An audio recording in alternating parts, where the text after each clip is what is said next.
এক যুদ্ধের ময়দানে মুসলমানরা শুধু বারে বারে হারে। ওই রাত্রিতে স্বপ্ন দেখলো আল্লাহ নবী সাল্লাল্লাহু আলাইহি ওয়াসাল্লাম সেই সেনাপতির কাছে আসছেন, এই সেনাপতি তোমার সৈন্যদেরকে বেশি বেশি নাসাক করতে বলো। স্বপ্ন থেকে ঘুম ভেঙে গেল, সবাই ডাকতেছে, সৈন্যদের ডাকতেছে, এই তাড়াতাড়ি বেশি বেশি নাসাক করো, আল্লাহ নবী আমাকে স্বপ্ন দেখাইছে। সবাই মেসাক করা শুরু করলো, নতুন ডাইনিং কাছ থেকে মেসাক করা শুরু করে দিল। বিভিন্ন দিক থেকে কাফেররা বলতেছে আজকে মুসলমানদের সৈন্যদের সাথে মারা যাবে না, যেহেতু তারা সকালবেলা ঘুরে তাদের মধ্যে ধার্মিক আছে, জোরে বল সুবহানাল্লাহ, ওই যুদ্ধে বিজয় লাভ করছে, জোরে বল সুবহানাল্লাহ। যতই যুদ্ধে নামো মেসাক লাউলা শুকালা মদুল আমার তুমি সবাইকে এটা কোন সালাত, তাদের মেসাকের গুরুত্ব অপরিসীম। প্রত্যেকটা আলেম হোক যারা ইসলামের কথা বলে তাদের পকেটে মেসাক থাকতে হবে, জোরে বল সুবহানাল্লাহ। মেসাক হলো সত্যি পানিবন্ধ মাঠ শরীরের নেতৃত্বে আল্লাহ রাসূলের পাগলরা মেসাক পকেটে নিয়ে মাথার মধ্যে পাগড়ি নিয়ে আর একদল আছে পাগড়ি হলো গুরুত্ব নেই, বুঝু কি ঘুরাচ্ছে, তাই ভালোবাসার সুন্নাত বুঝুন, ভালোবাসার সুন্নাত বুঝলেন, কোনো সুন্নাত দেয়নি। পাগড়ি বেঁধে নামাজ পড়তে হবে কোনো দলিল নেই। আপনি পাগড়ি যদি বাঁধেন মাঝে মাঝে বাঁধেন, মাঝে মাঝে খোলেন, তবে মহব্বতের সুন্নাত আছে। মহব্বতের জিনিসটা হলো আলাদা। দেখেন না বল খেলার মধ্যে মানুষের মহব্বত করে, যে যারে মহব্বত করে যে প্লেয়ার, ওই প্লেয়ারের 2 মিনিট চুল নাই, মাঝখানে চুল লম্বা করে রাখছে, যে যারে মহব্বত করে ওর চুল লইবে না, তারা ঠিক কিনা? ওই শিলের দোকানে যায় চুল কাটানোর জন্য, ওই শিল জিজ্ঞাসা করবো কেমন ছাত্রী, উত্তম না না রাহুল বলে না, রাহুল সাহ না উত্তম সাহ নাকি না রোনাল্ডো সাহ নাকি নেইমার সাহ? এখন সারা পৃথিবীতে চলছে নেইমার সাহ। ব্যাপার কি, আমি একদিন নেইমারের ফটো দেখলাম, নেইমার তো না ব্রাজিলে, আর মেসি হলো আর্জেন্টিনা। তো নেইমারের ফটো দেখলাম, যে এই ফটোর যে চুল এখন মোটামুটি সেই চুল করছে, এলো নেইমার সাহ। আর হলো রাহুল গান্ধী ছিল রাহুল সাহ। আমরা ছোটবেলায় দিতাম উত্তম ছবি, বুঝতাম তো না কোনো কিছু, নাকি যেতে করে কোনটা দাম উত্তর দেয়। অবশ্যই বুঝি যে মহাকালের মহানায়ক উত্তম কুমার, মহাকালের মহানায়িকা সুচিত্রা সেন আমাদের বাংলাদেশের অধিবেশী।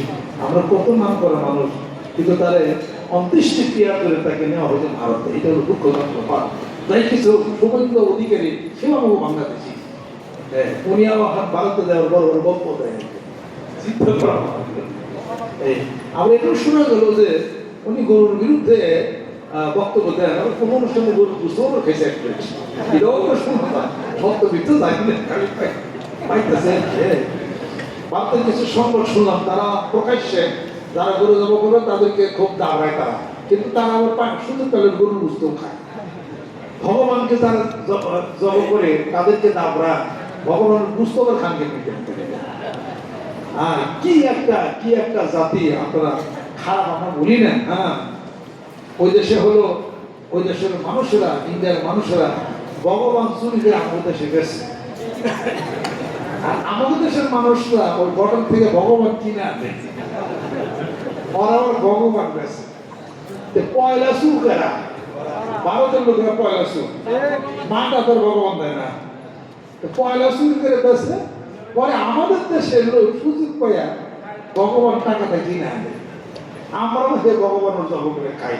দুষ্পালা কেরা করছে, দোষ তো ইন্ডিয়া বলে করছে। ইন্ডিয়ান গভর্নমেন্ট, মোদী সরকার কেন ফিরাই না যে এই ভারতের মধ্য থেকে আমাদের দেশ থেকে কোন একটা ভগবান বাংলাদেশের জন্য দায়িত্ব আমার তাকে কইছে? তাহলে ভগবান যেহেতু চুরি করে ওই আমাদের দেশে বিক্রি করে, নিশ্চয়ই তারা খুব খারাপ কাজ করে, তাই না? এই জন্য তাদেরকে গুলি করে মারা উচিত তাদেরকে।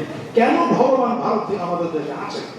কিন্তু দুঃখজনক ব্যাপার, ওই বিএসএফরা ওইটা গুলি না করে আমাদের দেশের লোকেরা যারা ভগবান চুরি করে হ্যাঁ উল্টা মানে দুষ্ট পয়লা করছে ভারতের লোকেরা, ওরা ভগবান দিয়েছে কেন গুলি করে মার? আজ পর্যন্ত ওরা একটা গুলি করে মারা নাই, কয়েক হাজার মানুষ মারা হচ্ছে ভারত সরকারের পক্ষ থেকে দিয়েছে, ওরা আমাদের বাঙালিদেরকে মারছে। ভালো হয়ে যান, ভালো হয়ে যান, ভালো হয়ে যান, ভদ্র হয়ে যান। আমরা ছোট দেখে আমাদেরকে পার মধ্যে পেশাইন না, মনে রেখে দিয়ে 71-এ ছিল কিন্তু 7.5 কোটি, এখন কিন্তু 18 কোটি ভারতের মনে রেখে দিন। এই বাঙালিরা অস্তিত্বের লড়াই, তখনই কিছু হবে। অস্তিত্বের লড়াই যাদের, তাদের সাথে কোনোদিন কোনো দেশ পাবে না। যেমন ইরান হলো অস্তিত্বের লড়াই, তাদের সাথে আমেরিকা ও ইসরায়েল হোক, কোনোদিন পারবে না। আমাদের অস্তিত্বের লড়াই কোনোদিন পাকিস্তানের কোনোদিন পারবে না। আপনারাও পারবেন না, এটা মনে রেখে দিন। কাজে 28টা প্রভিন্স বিষয় বিজ্ঞান এটা মানুষই মনে করেন না। আমাদের দেশের মানুষ গুলি করে কতই মানল। এই আমাদের দেশের মিলিটারি এবং বর্ডারে যারা আছে, শক্তিটা কি পরিমাণ, যদি গভর্নমেন্ট অর্ডার দিত দিলে প্রত্যুত্তর দিস, তাহলে বুঝতেন যে বর্ডারে যে সমস্ত আর্মিগুলো থাকে শক্তির কি পরিমাণ। শক্তি বিষয় আছে দেখে তো কাটাতারে বেড়াতে না, নতুন করে বেড়া শুরু করছে, তাই না? আর আমাদের দেশের বিজিবিরা ওই 2 মাইল 3 মাইল থাকে, ছোট্টটা আছে এমনি ঘুরি। আর ওরা কাটাতার তো দিছেই, নতুন করে দিতেছে, কাটাতার দিছে, এরপরে উপরে রুম বানাইছে, রুম বানিয়ে বন্দুক তাক করে রেডি করে দিচ্ছে। এত ডর আপনাকে, তাহলে বোঝা গেল নিজের ডরানো করতে। আর আমরা সাহসী কি বলি না, লাগের কোন একবার লাগছিলেন না, বারবার লাগছিলেন না, রোমারিতে সবুজগঞ্জ আপনার ব্যক্তির গুলি করে বাইরে সতর্ক ফালাই দিয়েছিলেন। আপনার লাশ নিবার তো সহজ নেই, সরম নাই। আপনার টক্কর দিবার লিগে আসেন, আপনারা বন্ধ হয়ে যান, ভালো হয়ে যান। বাঙালিদেরকে সুসম্পর্ক রাখেন আমাদের সাথে। আমার